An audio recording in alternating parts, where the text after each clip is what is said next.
ሲያራ ብለን ወጣ ብለናል ወጣልን ጦጦ አካባቢ መጣው ያለ ስለሆነ አየሩ በጣም እንዴት እንደሚያምር በጣም ነው የሚያምረው በጣም ቆንጆ ነው ደግሞ የሚገርም ሰው ጋር ነው የመጣ ነው እኮ አይደለ ማማ ዘውዲቱ መሸሻ በቃ እኔ እውነት የማይመስሉኝ ሰው ናቸው በጣም ብዙ ጊዜ ያረዱበትም ዘመን በጣም ብዙ ነው የሚረዷቸውም ልጆች በቁጥርም ብዙ ናቸው በጣም ብዙ ልጆች ነው ያረዱት ረጅም ጊዜ በየሄዱበት ቦታ ሁሉ ማማ ዘውዲቱ ልጆችን ሲያዩ ይዤ ካልሄድኩ ነው አይደለ ለጸበል የሆነ ወደ ክፍለ ሀገር በሄዱበት አጋጣሚ ነበረ ለዚህ ሁሉ ትልቅ ድርጅት መነሻ የሆናቸው ልጆችን ቤተሰቦቻቸውን ይዘው መጣውና መነሻው ከዛ በኋላ እንግዲህ በጣም ብዙ ልጆችን እዚህ አሳድገዋል የገረመኝ ምን እንደው ታውቂያለሽ የሆነ በቃ ለምሳሌ የሆነ ልጅ አየሁኝና አሳዘነኝና አይደለም የሚባለው ከዛ በኋላ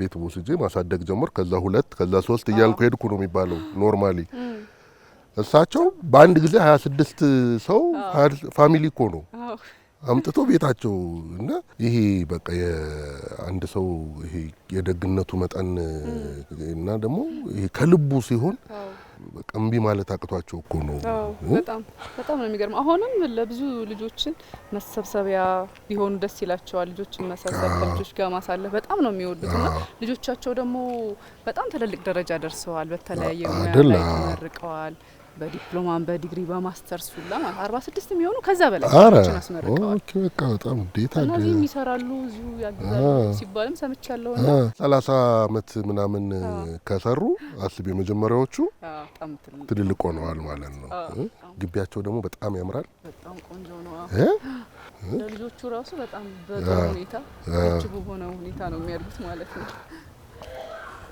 ጤና ይስጥልን እንደምን አመጣችሁ ቀሲስ እንዴት ነው ሰላም ነው እንኳን ደህና ቆዩ ሰላም ነው ሰላም ነው እንኳን ደህና መጣችሁ እንኳን ደህና ቆያችሁ መስከን ቀሲስ አባየሁ እባላለሁ የስራ አስኪያጅ ነኝ ወደ ውስጥ እንኳን ደህና መጣችሁ እንኳን ደህና ቆያችሁ በጣም ያምራል ግቢያችሁ አሁን ደግሞ በቅርብ ከወንዝ ተፋሰሱ ጋር ተያይዞ ይሄንን ብዛት ተሰራልን የአዲስ አበባ ከተማ አስተዳደር ነው የጥበቃ ቤቱ የምታዩት የራዞን መንገዱን አጥሩን ይሰራልን የአዲስ አበባ ከተማ አስተዳደር አሁን ከወንዝ ተፋሰሱ ጋር አብሮ የተመረቀ ኦኬ እዛ በኩል ደግሞ በጣም ውብ ነው በጣም ወኪንግ ያለው ለልጆቻችን በተለይ በጣም ምቹ ነው ገዳም ነው የሚመስለው አይደል ጸጥታ ነው አይረበሹም ልጆቹ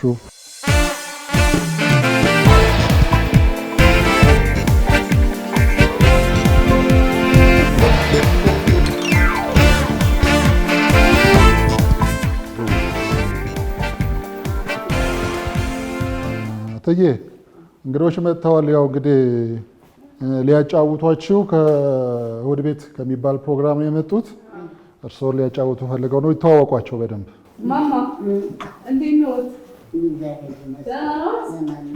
ደስ ብሎና ስላገኘነዎት ማማ እንደምን አሉ እሱ ደግሞ ሚካኤል ይባላል በጣም ተወዳጅ አርቲስት ነው ብዙ ጥሩ ፕሮግራም የሚሰሩ ናቸው እሑድ ቤት ፕሮግራም እንኳን ደህና መጣችሁ እስቲ ከማማ ከሳቸው ጋር ተጫወቱና እሺ ደግሞ ተመልሰን እንገናኛለን መልካም ቆይታ እሺ እናመሰግናለን እሺ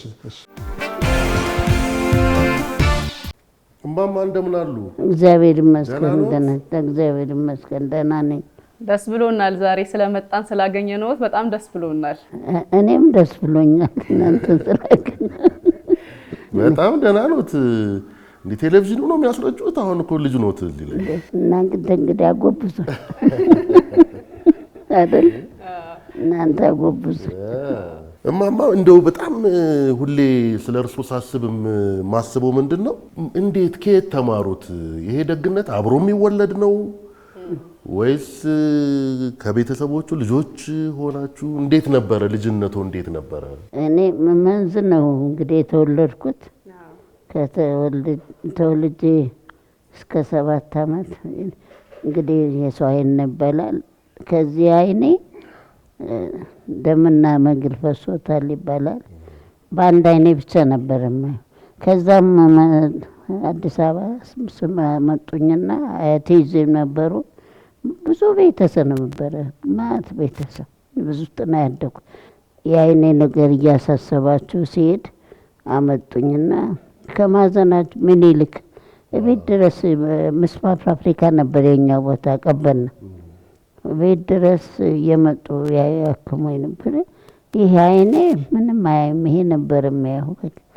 አሁን ዘንድሮ እግዚአብሔር እንግዲህ ዶክተሩን ማለያስኩትም እንጂ ዘንድሮ ይሄኛው ተከፈተልኝ። አረ እውነት ያኔ ጨለመ እንዴ ግርም ነው የሚለኝ። ዘንድሮ ይሄኛው አይኔ ደህና ተከፈተልኝ፣ እግዚአብሔር ይመስገን። ግን የልጆቹ ማምላክ ነው መሰለኝ፣ እውነት የእነሱ ማምላክ መሰለኝ። እንግዲህ እዚህ ደርሻለሁ። ደስ ብሎናል። እንኳን ደህና ሆኑ። አያቶ ምን አይነት ሰው ነበሩ? እንዴት ነው ከሰው ጋር ከጎረቤት ጋር የሚኖሩት የነበረው? በዛም ሰፊ ግቢ ነበረ ቤታችን። ቤተሰብ ብዙ ስለነበራቸው በጣም ደግ ናቸው። አይደል አራፊ መደባደብ ነው ስራዬ መጣለች። አዎ በዛ ምክንያት እየፈሩ ያላመጡኝ ነበር። በኋላ ሲብሳ መጡኝ። በጣም ደግ ነበሩ አያቶ ሲባል ሰምቻለሁ። ሰዎችን ያግዛሉ፣ ይሰበስባሉ። ሲበዛ ደግ ናቸው በጣም። ትምህርትስ እንዴት ነበር? የት ነው የተማሩት? ቅድስት ሥላሴ በጣም የቅርብ ዘመዳችን ነበሩ። ቄስ ናቸው። እሳቸው ናቸው ያስተማሩኝ። እሳቸው እዛው እንግሊዘኛ የቆጠርኩት እዛው ነው ያስተምሩኝ ነበር አብረው እና አስፋውት ነው 5ኛ ክፍል ነው የገባሁት። ውጤት እንትን ሲል ከዛ ደግሞ ማውራቱ ብዙ ደስ አይልም እንጂ አንድ ሰው አናዶኝ ምኒልክ እንትን ትምህርት ቤት ደግማ ምኒልክ 4 ኪሎ ያለ እዛ ደግሞ የሄድኩና እዛ ተገባሁ ስላናደዱ እና ብዙ እንትን እናት ብቻ በትምህርቱ ብዙም ልዘልቅበት አልቻልኩም። ብዙ ነገሮች ያሙኝ ነበረ። ያው ለትዳር ተሰጠ። በልጅነታቸው ነው ያገቡት ገና። ግን ባለሙያ ነበሩ ሲባል ሰምቻለሁኝ እኔ። የሙያ ትምህርት ተምረው ባልትና ቤት ሁላ ከፍተው ነበር እንዴ ማማ? እንዴ እነ ጥላሁን በጣም እንትኖች ነበር። ጥላሁን ገሰሰ ቤተ መንግስት እናቴ ይዘውኝ ይሄዳሉ። ይዘውኝ ግን አይገቡም። የሚተጉኝ የት ነው? ሰራተኞቹ ጋር የሚተጉ። ሙያ በብዛት የተማርኩት ቤተ መንግስት ከዋናው ነው። ከዛ ደግሞ ወደ ፒያሳ የልልት ተናኝ ወርቅ ትምህርት ቤት እዛ 2 አመት በዲፕሎም ተመርቄያለሁ። እንደዛ እያልኩኝ ነው የደረስኩት። ግን አያቴ በጣም ደግ ሰው ነበሩ። እንግዲህ በልጅነታቸው እንዲህ ኃይለኛ የነበሩ ናቸው። አሁን በልጅነቱ ኃይለኛ ነበሩ ማለት ነው። አይ ጥሩ ሰው አልነበርኩም። አይ ኃይለኝነት ነው እንጂ ጥሩ ሰው ልጅነት እኮ ነው ማማ። አያቴ ወደውን ወንድሜ ይዞ መጥቶ ማልቀስ ነው። ከሄድክ እሞታለሁ እለዋለሁ። እኔ ትምህርት ቤት ያው እኛ መብሬሰቴ መጥተው አይተውኝ ነው ትምጣና መማር አለባት ብሎ ነው። እኔን ወደ ትምህርት ቤት ሲሄድ 7 ወር አስቀመጥኩት።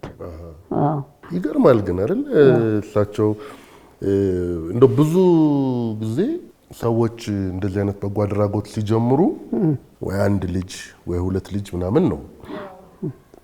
እሳቸው ስንት ነበር?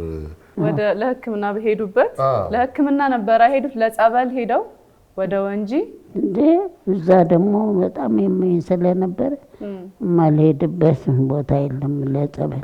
ከዛ ግን እኮ ብዙ ልጅ ነው ብዙ ቤተሰብ ነው ይዘው የመጡት ወደዚህ። እንዴ ብዙ ናቸው። እንዴት ያንን ለማድረግ ግን ወሰኑ ማማ? በዛ ሰዓት እርሶ ለራሶ ታመው ለጸበል ነው የሄዱት ወደዛ አካባቢ።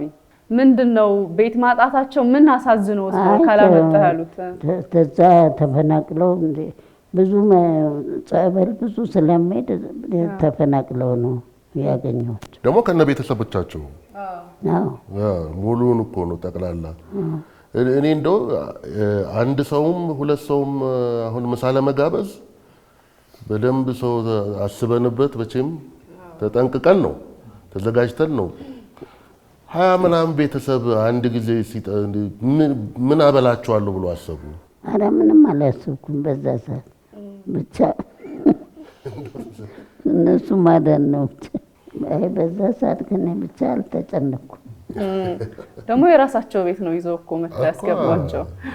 እሱ ነው የገረመኝ በጣም እግዚአብሔር ይመስገን። እንደው ነገር ሲብስ ደግሞ መኪናም ይሸጣሉ አሉ ምግብ ለማብላት። ሌላ ምን መሸጥ ብቻ ሌላም ባገኘ ይሰጣል። ከዛ በኋላ ግን እማማ ልጆቹንም ቤተሰቦቻቸውንም ካመጡ በኋላ ነገሮች ሲረጋጋ ቤተሰቦቻቸው ተመለሱ። ልጆቹ ግን እዚሁ ሆነው ትምህርት ቤት አስመዝግበው ልጆቹን ትምህርት ማስተማር ጀመሩና ይሄ አሁን ያለው ይሄ ትልቅ ድርጅት ለብዙ ልጆችን የታደገውን ድርጅት መች ነው በቃ ይሄማ ያኔ ምንም ሳያስቡ ነው ምን አበላቸዋለሁ፣ የት ይኖራሉ፣ ምን ይለብሳሉ፣ የት ይማራሉ የሚለውን ሳያስቡ ሳያዩአቸው ይዘዋቸው መጡና እንደዚህ ትልቅ ድርጅት እንዲሆን እንደው ያሰቡበትን ጊዜ እንደዚህ ይሁን ብለው ከሰዎች ጋር የተነጋገሩበትን ጊዜ ያስታውሳሉ? አረ ምንም አላስታውሰው። ቤት ሁሉ ተቃጥሎብናል አይደል? አዎ ሰምተናል። ስንት ልጆች ተበትነውብኛል። እኔ ምንም አላስታውሰውም። እግዚአብሔር ብቻ እዚህ ያደርሶልኛል ሁሉንም። ያው እግዚአብሔር ያውቃል። እትዬ ነው የሚሉት አይደለ? አዎ ልጆቹ አዎ እንደሱ ነው የሚሉኝ። ምን ይሰማዎታል? እኔ ደስ ይለኛል። እኔማ እንደዚህ ማየት የራሱ ደስ ይለኛል። በዚህ ደረጃ ይህን ያህል ልጆችን ማገዝ፣ ለልጆች ቤት መስጠት፣ ልጆችን ማኖር በጣም በጣም ብዙ ነው እና ምን እንደው ዋና ችግር ምን አጋጠሙት? ኧረ እኔ ብዙ ነገር ታስሬ ሁሉ ነበር አይደል? ታስረው ነበር? አዎ። መች? በምን ምክንያት?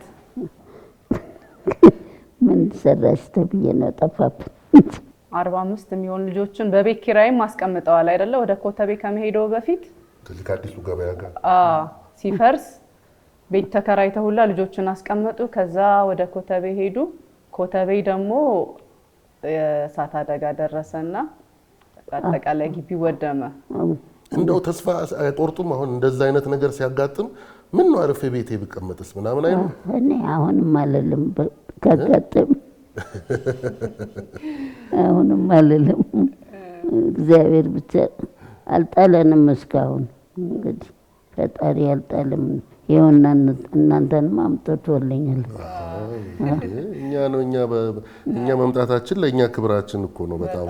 እና ዋናው ትልቁ ደስ የሚለኝ ደግሞ እርስ በራሳቸው መሆናቸው። አሁን እነዚህ እዚሁ አድገው እዚሁ ሲሰሩ አሁን ልጆቹ ምን ሆኖ አለለም እነዛ በሩቁ ተጨቀሉ። ከሀሳብ መዳኔ ራሱ ደስ ይለኛል። ታላላቅ ወንድሞች ሆኑላቸው። አዎ እነሱ ሁሉ ታላላቅ ወንድሞች አይጨካከኑ። አሁን አላሰብም እነሱ ስላሉ። ሌላም ደግሞ ቢመቼ ሌላም ሰው በሰበሰብ ደስ ይለኝ ነበረ። ያው የአቅሙ ጉዳይ ነው። የመጀመሪያ ልጆቹ እንደውም የመጡት ከሳቸው ጋር ሁላ ስታወራ ሰምቻለሁ። አብሬ ነው የምተኛው የነበረው ያኔ መዝናኛ ቦታ ምን ሄድ ነበር ብለዋልና አሁን በጣም በተለያየ ሙያ ላይ በጣም ብዙ ልጆችን በዲግሪም በዲፕሎማም በተለያየ ዘርፍ አስመርቀዋል፣ ድረዋል ሁላ ብዙ ነው የዳሩት ሁላ። ያውን እኮ የልጅ ሁላ አይተዋል አይደል እንዴ ማማ? እንዴ በለ ይጠይቆታል፣ ይመጣሉ ልጆቹ ሁሉም። ተመስገን። ስንገባ ግቢው በጣም ያምራል። ይሄ ቆንጆ ነው። ይሄ ቦታው ቀዳማዊ እመቤቷ ዝናሽ ታያቸው ነበረች አይደል ሰርታ የሰጣችሁት? ወደቅንበት ያነሱን ዶክተር አብይ እና ዝናሽ ምንም እንትን የማይለው የበለጠን የትም ብሄድ ማረሳው እንትን ስለሆነ ከየትም ከአፈር ከሜዳ ነው ያነሱንና የበለጠ ጥሩ ስራ እንዲሰሩ ያደርግልኝ ብዬ ነው የምመኘው። እኔ ጥሩ ነው። ለልጆቹም እኮ እዚህ ይጫወታሉ። አካባቢው ግቢውን ሰፊ ነው። ብዙ ልጅ ነው ያለው። አየሩም ይመቻል። ቆንጆ ሰፈር ነው ያሉት። ብቻ ያላሰብነው ነው ይሄ። አሁንም ለሁሉም ሰው እንደዚሁ ይርዳልኝ እያልኩ ነው ያልታሰበውን ይስጥልኝ፣ ሀገሩን ሰላም ያርግልኝ። አሁን ምን ይመኛሉ? ምን ማየት ይፈልጋሉ? እንደው ምንም ሰው ተሰብስቦ ማየት ነው የምፈልገው። የልጄ ባለቤቷን ብዙ ረድቶኛል። እሷም ከኛ አልተለየችም። አሁንም ያው እነሱ ጋር ነው ያለሁት። እሱን አሁን ትንሽ እያመመብኝ ስለሆነ ጤናውን እንዲሰጠው እግዚአብሔር እሱን ነው የምመኘው እና እንጂ እኔ ከልጆቹ ባልለይ ደስታዬ ነው። አሁን የልጆቹ ምርቃት የፈጣሪም ጸጋ ቢያንስ እስከ 120 ዓመት መኖረው እኮ አይቀርም። ማን እንግዲህ እንደገና መፈጠር ሊሆን ይችላል። ኧረ አያያዙ እንደዛ ነው። ግድ የለዎትም እማማ። እንግዲህ ስለዚህ ማቀድ ነው። እኔ እንዳላችሁ ነው የምለው። የበለጠ ብቻ ከሰው እንዳልለየ ነው እኔ የምፈልገው። እኔ የምወደው ሰው የሚወድ ሰው የሚሰበስብ ሰው ነው እኔ የምወደው። የበለጠ ሀብት ቢኖረኝ ሌላም ቦታ እንደዚህ መሰብሰቢያ ባገኝ ደስታውን አልችልም። ጸሎት የምታደርጉልኝ 40 ምንጭ ሁለተኛ እንትን እንከፍታለን የሚል ምኞት አለኝ። አዎ እና ይህን እንዲሳካልኝ እግዚአብሔርን ጠይቁልኝ ብዬ ነው የምለው። እንግዲህ እናንተም ካልተለያችሁኝ እናመጣ ይሆናል። አንለይም አንለይም። በዚህ ውስጥ ይሄ እርስዎ በዚህ ደረጃ የጀመሩትን ነገርማ የማገዝም ግዴታ አለብን እኮ። እንደዚህ የሚል ሰው ነው የምፈልገው። አይ አንጠፋም። እሺ እግዚአብሔር ይስጥልኝ። እንመጣለን። በጣም ደስ ብሎናል ስላገኘኖት። እውነቱን እድሜና ጤና ይስጥልኝ። አሜን። ለእርሶም በጣም ረዥም እድሜ እና ከጤና ጋር እንመኛለን። ልጆቹን ያሳድግልዎት፣ ፍሬያቸውን ያሳዩት። አሜን። ለእርሶም ጤና ይስጥልን። በጣም እናመሰግናለን። እድሜ ይስጥልኝ። ተባረኩልኝ። በጣም ነው የምናመሰግነው። ስለመጣን ደስ ብሎናል። ስለሚሰሩት ስራም ደግሞ በጣም ትልቅ ምስጋና አለን። እኛ የእሁድ ቤት ቤተሰብ ነን። ከዚህ በኋላ እንግዲህ አንጠፋም። ይህን ሁኔታችሁን አይለወጥባችሁ። የኔ ይበቃኛል። እነሱን ጠይቋቸው።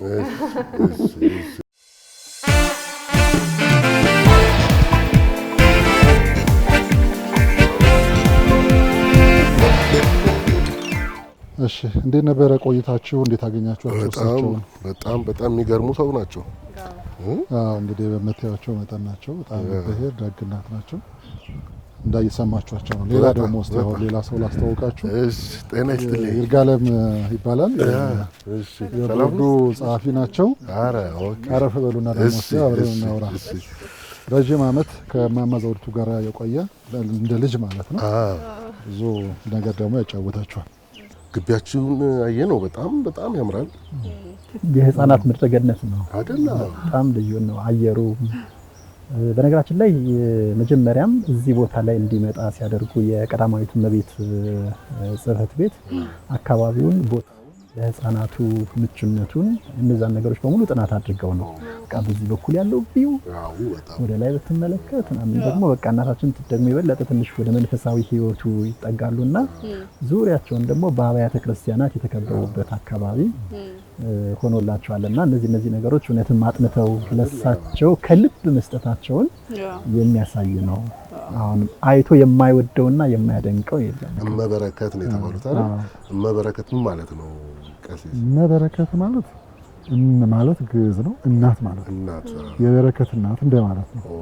ያው እዚህ እንጦጦ ራጉኤል ከ46 ዓመት በፊት ጫካ ነበረ። ሰው ያውቀው እና የሚያስቀድስ ሰው ስላልነበረ እሳቸው እየሄዱ ካህናትን እየመገቡ ነዳያን እየመገቡ ሲያስቀድሱ የነበረው እዛ ነው። እስካሁን ድረስ ያስቀድሳሉ። ፍልሰታን እስከ 16 እስከ 21 ቆይተው ነዳያን አብልተው ካህናትን መግበው ነው የሚመጡትና እንጦጦ ራጉኤል ዓመታዊ በዓል መስከር 40ውንም አብይ ጾም እንደዛ ይመግባሉ። ነዳያን ቤት ውስጥ ከሚያደርጉት መደበኛ እንትን በተጨማሪ ብዙ የሚመግቧቸው የሚረዷቸው ነዳያን ድሆች አሉ። ስለዚህ ብፁዓን አባቶች መስከረም 1 ዓመታዊ በዓሉ ነበርና የነብዩ ኤልያስ እስካሁን ላደረጉት በጎ አስተዋጽኦ እመበረከት ብለውታል ብለው የማዕረግ ስም በቤተክርስቲያን የሚሰጥ ስም ሰጥተዋቸዋል። ስለዚህ እመበረከት ዘውዲቱ መሸሻ ይባላል። ይገባቸዋል። ጥሩ ነው። ቀሲስ ቀደም ብሎም እየነገረን ነበርና ከማማ ዘውዲቱ ጋር ረጅም ጊዜ እንደቆየህ ሰምተናልና እንደው መጀመሪያ የተገናኛችሁበት አጋጣሚ ለየት ይላል መሰለኝ። እንዴት ነው የተገናኛችሁት ከማማ ዘውዲቱ ጋር? ከመበረከት ዘውዲቱ መሸሻ ጋር የተገናኘ ነው 1987 ዓመተ ምህረት ላይ ነው። ይህንን የበጎ አድራጎት ስራቸውን ከጀመሩ ከ3 ዓመታት በኋላ ማለት ነው። ያን ጊዜ የነበሩት ወደ አዲሱ ገበያ አካባቢ ሩፋኤል ቤተክርስቲያን አጥቢያ አካባቢ ነበር የነበረው። ያው እንግዲህ ቅድም እሳቸው ታሪካቸውን ሲነግሯችሁ እንደነበረው ሁሉ ወደ 7 አባወራ አማወራዎችን ከ26 ህጻናት ጋራ ግር አድርገው ይዘው እዛ መጥተው አሳርፈዋቸው ነበር። እሳቸው ልጆቻቸው በሁለት ወገን የተሳለ ሰይፎች እንዲሆኑላቸው ይፈልጋሉ። በመንፈሳዊም ህይወታቸው በመልካም ስነ ምግባር ተኮትኩተው ያደጉ፣ በዓለማዊውም ህይወታቸው በጥሩ ስነ ምግባር በጥሩ ትምህርት እንዲያድጉላቸው ይፈልጋሉና ልጆቻቸው እዛ ሩፋኤል ቤተክርስቲያን ሩፋኤል ሰንበት ትምህርት ቤት ጽራሪያም ቅዱስ ሩፋኤል ሰንበት ትምህርት ቤት እዛ ይማሩ ነበርና እዛ እናስተምራቸው ነበረኛ። ሁልጊዜ የአመት መጨረሻ ላይ በጥሩ ውጤት አመቱን ያጠናቀቁ ልጆች ቤታቸው ዝግጅት ተዘጋጅቶ ሽልማት ይሰጣል እና ያን ጊዜ በተለይ ከበላይ ዘለቀ ትምህርት ቤት አለ እዛው ከአጠገባችን አዲስ ገበያ ትንሽ ከፍ ብሎ ልጆቹ እዛ ነበር የሚማሩት እና እዛ የሚማሩት ልጆች አብዛኞቹ በቃ ከክላሳቸው ከ1 እስከ 3 የሚወጡ ልጆች ናቸውና ሙሉ በሙሉ ማለት በሚቻልበት ደረጃ ልጆቻቸው ተሸላሚዎች ነበሩና እኛም ደግሞ ልጆቹን ለመሸለም በዛ አጋጣሚ እዛ ተጠርተን ተገኝተን ነበር። በዛ አጋጣሚ ነው መበረከት ዘውዲቱ መሸሻን ያዩዋቸው የተመለከትኳቸውና በቃ እሳቸው መጽሐፍ ቅዱስ ውስጥ የምናውቃቸው መጽሐፍ ቅዱስ ውስጥ ታሪካቸው የተነገረላቸው የምናነባቸውን ሰዎች በተግባር ሆነው አገኘኋቸውና የእኚህ እናት በረከትማ በእድሜ ዘመኔ በሙሉ እንዲከተለኝ ይፈልጋለሁ ብዬ ተጠጋኋቸው። እኔንም ለመርዳት በክተዋል ማለት ነው። እኔን አስተምረውኛል። አዎ አስተምረውኛል። ኮሌጅ አስተማሩኝ እሳቸው ናቸው እየከፈሉ የኮሌጅ ትምህርቴን ተምሬ ከጨረስኩኝ በኋላ ደግሞ ወደ ስራም እንዲገባ ሁኔታዎችን ያመቻቹ በጸሎት ያገዙ እሳቸው ናቸውና ህይወቴ ውስጥ ትልቅ ቦታ አላቸው። ትልቅ ነው። ምን አይነት እናት ናቸው? አሁን ከልጆቻቸው ጋር አሁን ቅድም ስናወራቸው ልጅ እያለሁ በጣም ቆጣ ነበር፣ እደባደብ ነበር ሁሉ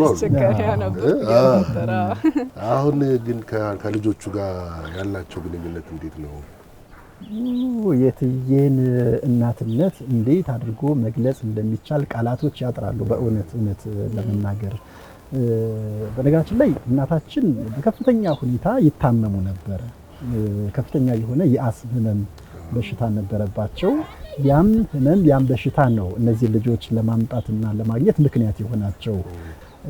ሌላው ደግሞ ከፍተኛ የሆነ የማህፀን ካንሰር በሽታ ህመምም ነበረባቸው። ስለዚህ ከነዚህ መድኃኒት ካልተገኘላቸው ክፉ በሽታዎች ሊድኑና ሊፈወሱ የቻሉት በእነዚህ በህፃናቶቹ አማካኝነት ነው። ስለዚህ እትዬ ህፃናቶቹ ለኔ ህይወቴ ናቸው፣ ያለ ህፃናቶቹ መኖር አልችልም ብለው የሚያስቡ ናቸው። ያኔ አስታውሳለሁ 2001 ዓመተ ምህረት ላይ እዛ አዲስ ገበያ አካባቢ የነበረው የህፃናት ማሳደጊያ ማዕከል መንግስት ቦታውን ለልማት በመፈለጉ ምክንያት ማዕከሉ ከዚህ መነሳት መቻል አለበት ተብሎ ያ ማዕከል ከዛ ሲነሳ ከ250 በላይ የሚሆኑ ህፃናት ልጆቻችን ናቸው የተበተኑት። ልጆቼ በዚህ አይነት መልኩ ተበታትነው እኔ እዚህ መኖሬ ትርጉሙ ምንድን ነው? ልጆቹ ተበታትነው ከመመለከት በቃ ይህንን ነገር ልሰማ ወደማልችልበት ጭው ወዳለ አካባቢ ቢሄድ ይሻለኛል ብለው ገዳም ገብተው ነበር እናታችን። ምን ይሻላል ብለን እኛም ስናስብ ስንጨነቅ እንደው እግዚአብሔር ይስጠው አንዲት ልጅ አለቻቸው፣ የአይኔ አበባ የምትባል ልጃቸው። የልጃቸው ባለቤት አቶ እስክንድር ወርቁ እሱም በጣም መልካም ሰው ነው፣ ደግ ሰው ነውና ለካ የሆነ ሰዓት ላይ እትዬ ኮተቤ አካባቢ የገዙት 1000 ካሬ ሜትር ቦታ ነበረ። ያንን ቦታ ለምን አንጠቀምበትም? እዛ ቦታ ላይ ለልጆቹ ማረፊያ የሚሆነው የሚያስፈልጉትን ነገሮች አሟልተን ለምን እዛ አንሰበስባቸውም ብሎ ራሱ አሰበ። ለማንም ሳይነግር በራሱ ወጪ በራሱ ገንዘብ እዛ ቦታ ላይ የተቃጠለውን ማዕከል ማለት ነው በራሱ ወጪ ነው ሙሉ በሙሉ የገነባው የሰራው ማለት ነው። እዛ ከተገነባ በኋላ እትዬ ልጆቹ በሙሉ አንድ ላይ እንዲሰበሰቡ ቻለ። ልጆቹን በሙሉ የሚችልልን ግንባታ ነበረ ቦታው ላይ የተከናወነበት። ስለዚህ እትዬ ልጆቹ በሙሉ አንድ ላይ ተሰብስበዋል ይምጡ ብለን ገዳም ሄደን ከገዳም ይዘናቸው መጣን ማለት ነውና እትዬ ለልጆች ከልጆቹ ተለይተው መኖር የማይችሉ አሁንም ድረስ ህፃናት ልጆቻቸው ዙሪያቸውን ከበው ነው የሚያድሩት።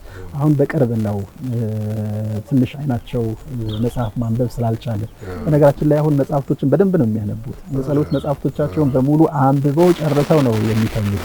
ረጅም ሰዓት ቆመው ጸሎታቸውን አጠናቀው ነው እንትን የሚሉትና መጽሐፍቶችን ለመመልከትና ለማየት ተቸግረው ስለነበረ ወደ ሕክምና የግድ ክትትል ማድረግ መቻል ስለነበረባቸው የተወሰነ ጊዜ ከልጆቹ ጋር እንዲሉ አድርገናል።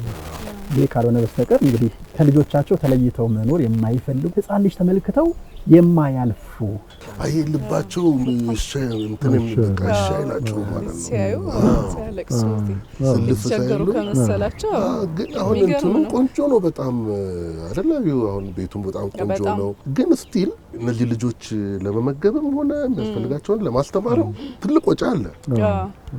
እንዴት በምንድን ነው እንዴት ቻላችሁት ነው? እንዴት ቻላችሁት? ምን ያክል ልጆች አሉ? ቀስ በዛው ምን ያክል ልጆች አሉ? አሁን አንተ እዚህ ስራ አስኪያጅም ነህና አንተስ እንደው ከልጆች ጋር እዚህ ስትውል ከማማ ዘውዲቱም ጋር ምንድነው ያገኘኸው ነገር አንድ ላይ ንገረን እስኪ። ቅድም እንዳለው ነው እርጋታ የምታገኘው ነገር በዋናነት የህሊና እርካታ ነው።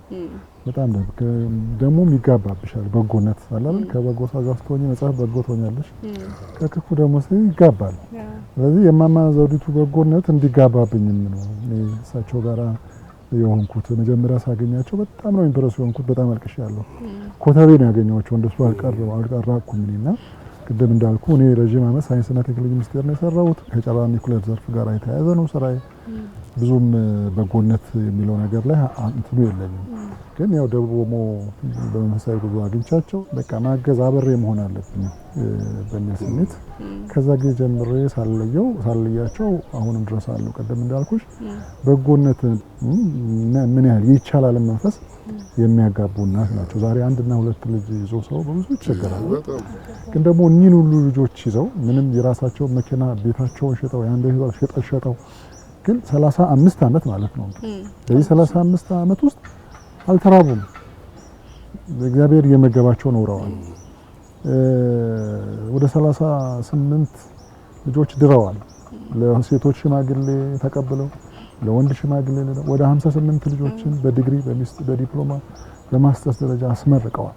እኔ ከሳቸው ጋር በመሆኔ እኔ እግዚአብሔር መጥቶኝ በጎነት ደስ እያለኝ አንዳንድ ጊዜ ደስ እያለሽ የምታረጊው ነገር አለ አይደል?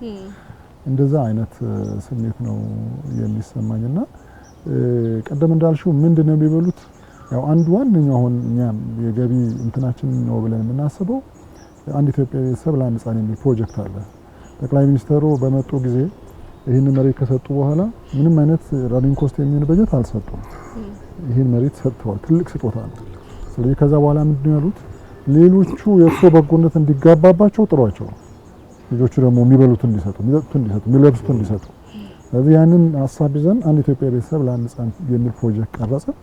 ያ ማለት ለአንድ ልጅ የሚያስፈልገውን አንድ ኢትዮጵያዊ ቤቱ ከሚያሳድገው ልጅ በተጨማሪ የሱ ያልሆነ ግን ለነፍሱ የሚያርፍበት ለወለደው ልጅ በረከት የሚሆን አንድ ልጅ እንዲያሳድግ የሚል ሀሳብ ነው ያዘ። ምን ያህል ነው ለምሳሌ አንድ ቤተሰብ ለአንድ ልጅ በወር ምን ያህል?